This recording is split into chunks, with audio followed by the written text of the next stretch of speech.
আসসালামু আলাইকুম বন্ধুরা, সবাই কেমন আছেন? আশা করি অনেক ভালো আছেন। তো আজকে একটি খারাপ নিউজ নিয়ে আপনাদের সামনে চলে আসছি। করোনা ভ্যাকসিন কখনোই পাওয়া সম্ভব না জানিয়েছে বিশ্ব স্বাস্থ্য সংস্থা। তো এটি আমি বানিয়ে বলছি না, আমার স্ক্রিনে দেওয়া স্ক্রিনশটটা দেখলে আপনারা বুঝতে পারবেন। বাংলাদেশের সবচেয়ে জনপ্রিয় অনলাইন মাধ্যম সময়নিউজ.টিভি তার পেজে এই আপডেটটা দিয়েছে। তো আমি সব কিছু দেখে পড়ে শুনে তারপর আপনাদের সামনে চলে আসলাম যে একটি ভিডিও আকারে আপনাদের বলবো। যেখানে সারা বিশ্বে করোনা ভাইরাসে আতঙ্কিত সারা বিশ্ব যেখানে করোনা ভাইরাসের ভ্যাকসিন পাওয়ার আশায় মুখিয়ে আছেন, সেখানে বিশ্ব স্বাস্থ্য সংস্থার একটি দূত ডেভিড নাবারো জানিয়েছেন এটি ধরে নেওয়া ঠিক না যে করোনা ভাইরাসের ভ্যাকসিন 100% নিশ্চিতভাবে তৈরি করা যাবে। তাছাড়াও বিশ্ব স্বাস্থ্য সংস্থা জেনেছেন যে সব ভাইরাসের নিরাপদ ভ্যাকসিন তৈরি করতেও অনেক সময় লাগে। তো এখন আমাদের উচিত আমাদের পরিবেশটাকে মানিয়ে নেওয়া উচিত।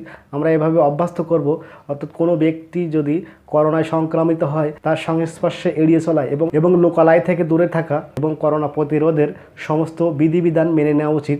কোনো ব্যক্তি করোনায় সংক্রমিত হলে এবং তার সংস্পর্শে থাকা সকল ব্যক্তিকে সঙ্গে সঙ্গে আইসোলেট করতে হবে এবং বিশেষ করে যারা বৃদ্ধ এবং শিশু তাদেরকে বিশেষ নিরাপদে রাখতে হবে এবং করোনা প্রতিরোধের সমস্ত বিধিবিধান মেনে চলতে হবে। তো বন্ধুরা, আপনাদের কাছে অনুরোধ থাকবে আপনারা কেউ গালাগালি করবেন না। আমি এটি বানিয়ে বলছি না, আমি জাস্ট নিউজ থেকে যেটা পেয়েছি সেটা আপনাদের মাঝে উপস্থাপন করলাম।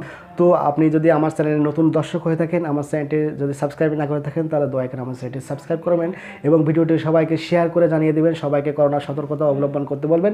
তো আমি সবার সুস্থতা কামনা করি, সবাই ভালো থাকবেন, সুস্থ থাকবেন। আজকের মতো এখানে বিদায় নেব। আল্লাহ হাফেজ।